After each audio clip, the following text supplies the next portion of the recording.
Bonjour et bienvenue à ce nouveau Tool Business. Aujourd'hui, on est à Cuisine Easy avec sa gérante Nathalie Grenet. Bonjour. Bonjour. Alors déjà, ce concept Cuisine Easy, est-ce que vous pouvez nous expliquer ce que c'est concrètement? Oui, alors c'est un atelier de cuisine qui est destiné aux particuliers et aux entreprises. On propose des cours de cuisine pour les adultes, les enfants. Donc avec la présence d'un chef? Avec la présence d'un chef, tout à fait, qui accompagne les participants sur la réalisation d'une technique de cuisine ou d'un plat ou d'un menu complet. Et aussi des activités, des événements destinés aux entreprises et aux CE, toujours autour de la cuisine et aussi de l'œnologie. Donc dès qu'on parle de la présence d'un chef, ça fait un petit peu peur. Ça s'adapte au niveau de la personne qui vient? Oui, bien sûr. En fait, on accueille autant des débutants que des experts en cuisine.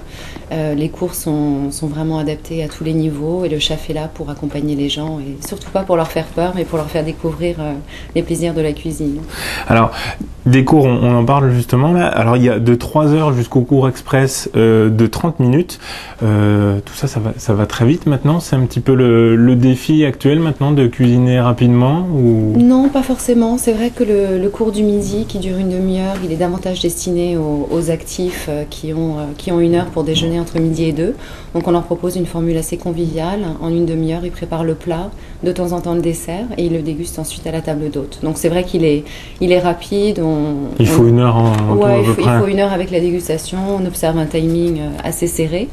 Mais c'est davantage aussi par rapport à leurs contraintes à eux. Sinon, les autres cours qui durent entre 1 heure et 3 heures, voilà, c'est plus traditionnel. Sont moins rythmés. On prend le temps d'apprendre, de découvrir et de travailler les produits. Ça reste un plaisir. Tout à fait. Avant tout, un plaisir. D'accord. Alors, il y a une autre formule qui est les coulisses des étoilés, justement, alors là, qui est beaucoup plus longue. Est-ce que vous pouvez nous expliquer ce que c'est cette formule? Oui, alors les coulisses des étoilés, c'est une formule qu'on a montée, qu'on a imaginée avec 2 chefs, qui sont Gérald de Garcia Revel et Jean-Marc Boyer à l'Astour, qui sont tous les 2 étoilés au Michelin. Et on propose aux clients, aux participants, aux passionnés d'aller passer une demi-journée ou une journée avec eux en cuisine, en coulisses. Et d'observer, de participer. Donc c'est vraiment destiné aux passionnés, mais on a eu 3-4 expériences vraiment très, très intéressantes. Les gens étaient ravis, les chefs aussi.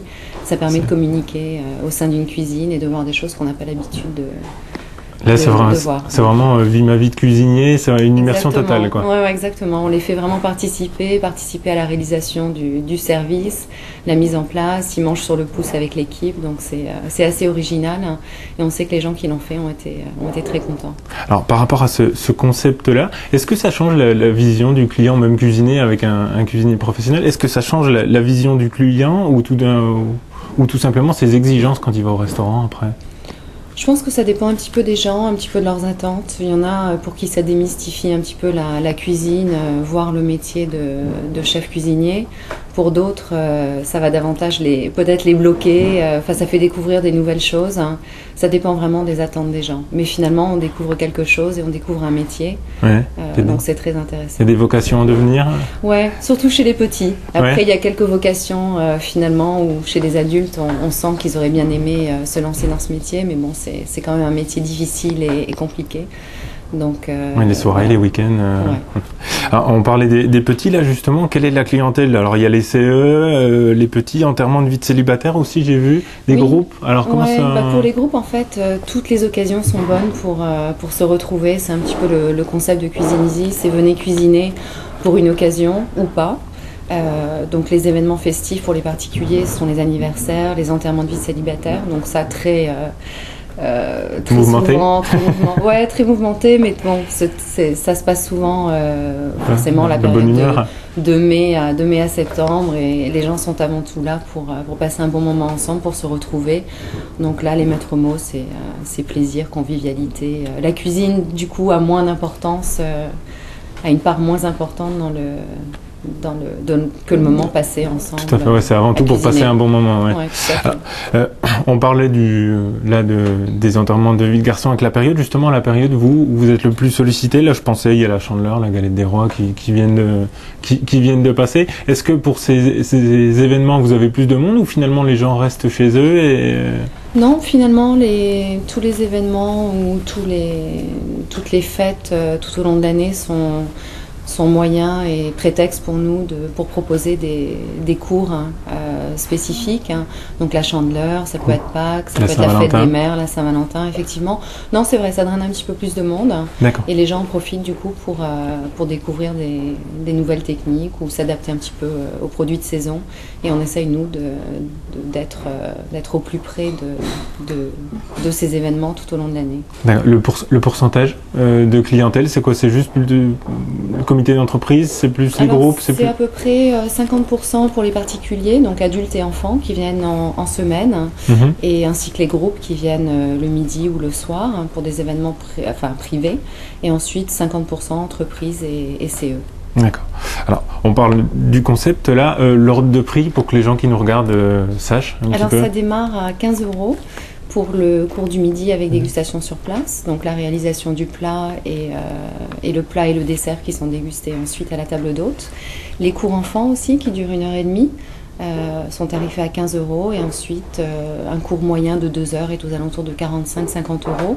Et les cours festifs où on travaille des produits nobles qui durent un petit peu plus longtemps, jusqu'à 2h30 ou 3 heures. 70 €. 70. Et on a eu quelques cours qui étaient un petit peu plus chers à Noël quand on travaillait vraiment des produits chers, notamment le foie gras ou les crustacés, le homard, oui, etc. Ça monte tout de suite la note. Voilà. Donc, mais le panier moyen est aux alentours de 45-50 € pour un cours de 2 heures.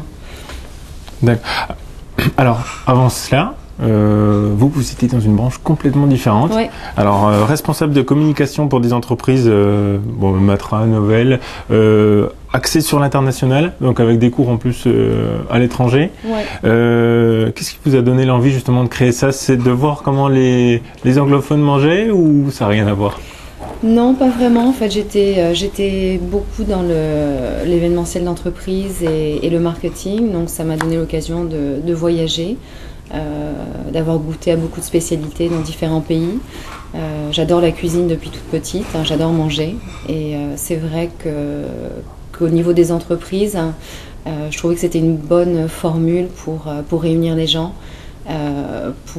Pour faire ce qu'on appelle du team building, donc de la cohésion d'entreprise, cohésion d'équipe, et finalement ça plaît énormément. D'accord. Alors l'entreprise est toute récente, là vous venez de fêter votre première année. Est-ce que vous pouvez dresser un bilan justement de cette première année? C'était satisfaisant? Oui, tout à fait. Donc, on a ouvert en décembre 2008, le 16 décembre. Donc, on a soufflé notre première bougie il n'y a pas très longtemps. Et c'est vrai que la première année s'est extrêmement bien déroulée, étant donné qu'on partait vraiment de rien.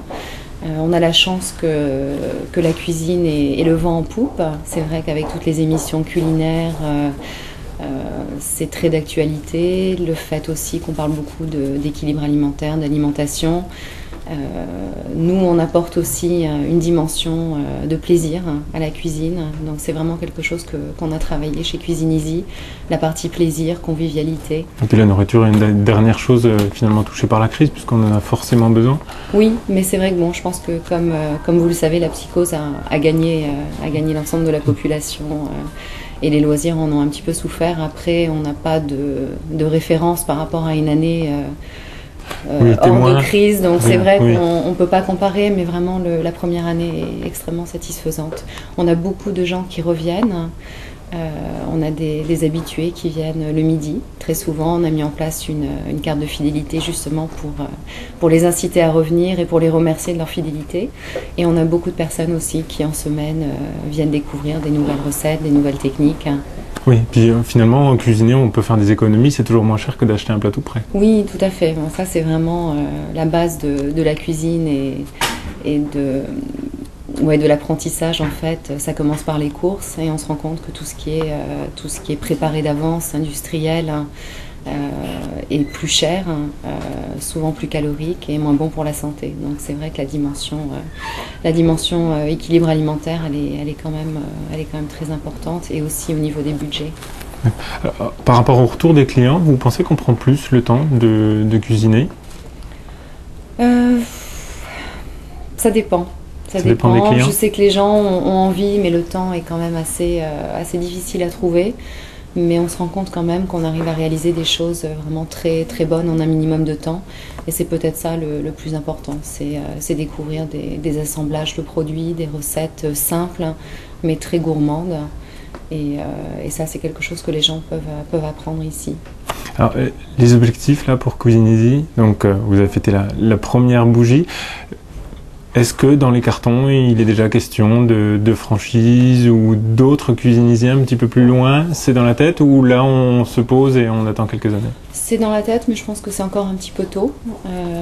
Je pense que la première année a été satisfaisante. Maintenant, il faut vraiment asseoir l'entreprise et continuer à faire évoluer la clientèle et la base client. Donc on a encore beaucoup de choses à proposer, à développer, ne serait-ce qu'au niveau de cette entreprise. Mais c'est vrai qu'on nous demande souvent si Cuisine Easy n'est pas une franchise. Elle a tout l'air d'une franchise quand on rentre, donc quelque part ça fait plaisir. Et pourquoi pas dans la région prochainement. Mais bon, c'est pas pour tout de suite. D'accord. La reconversion, justement, le changement n'a pas été trop difficile? Non, je pense que je savais pas tout ce que ça comprenait avant de me lancer. Je l'ai découvert petit à petit, mais c'est une sacrée formation de se retrouver gérant du jour au lendemain. C'est vrai que la gestion d'entreprise, elle est pas simple, mais on l'apprend au fur et à mesure, et bon, ça se passe plutôt bien. Alors on va passer sur la dernière partie de notre émission, sur l'actualité. Donc là vous travaillez avec des chefs qui pour la plupart sont étoilés. Justement les étoiles Michelin viennent de tomber cette année, il y en a 25 en Midi-Pyrénées. Est-ce que pour vous c'est toujours un gage de qualité, ces étoiles Michelin? Oui, je pense que oui, parce que je crois que parmi les étoilés, notamment ceux avec qui on travaille, on a des gens très sérieux, qui ont un vrai souci de qualité à proposer aux clients. À l'inverse, je dirais qu'il y a beaucoup de restaurants aujourd'hui, je pense que ça fait un petit peu polémique, qui proposent des plats surgelés, qui servent à leurs clients des choses toutes faites, à des tarifs vraiment exorbitants. Donc c'est vrai que je pense que le guide Michelin, mais bon, il n'est pas le seul à représenter ce gage de qualité, parce qu'il y a de très bons restaurants qui ne rentrent pas dans les critères voilà, du guide Michelin, mais c'est vrai que ça apporte quand même une certaine valeur sûre. Une certaine valeur, tout à fait. Ouais. Dans les cantines scolaires, là, comme vous recevez des enfants, en Midi-Pyrénées, le bio commence à arriver. Comment vous le voyez, vous? Et est-ce que vous cuisinez avec des produits bio ici aussi? Ça nous arrive, c'est pas forcément, enfin on choisit des fournisseurs donc de façon très sélective, parce qu'on est avant tout très soucieux de proposer des produits de qualité à nos clients. Le bio ne fait pas forcément partie, nous, de notre offre. On a de très bons producteurs qui ne cuisinent pas forcément bio. Ils n'ont pas le label entre guillemets. Oui, mais... tout à fait. Voilà. Donc je pense qu'après, ce sont des produits qu'il faut bien choisir, il faut bien savoir ce qu'on achète. Les produits bio ont tendance à être un petit peu plus chers que d'autres produits, donc il faut bien faire la différence entre les deux et savoir avant tout ce qu'on achète, et pas forcément tomber dans le piège d'acheter tout bio ou pas bio du tout. Il y a des produits qui se justifient à être achetés bio. Plutôt faire le marché et voilà, connaître les producteurs directement. Exactement. Ouais. Alors, la dernière question pour terminer l'émission, puisque ça passe très vite. La TVA à 5,5 est tombée dans les restaurateurs, en restauration.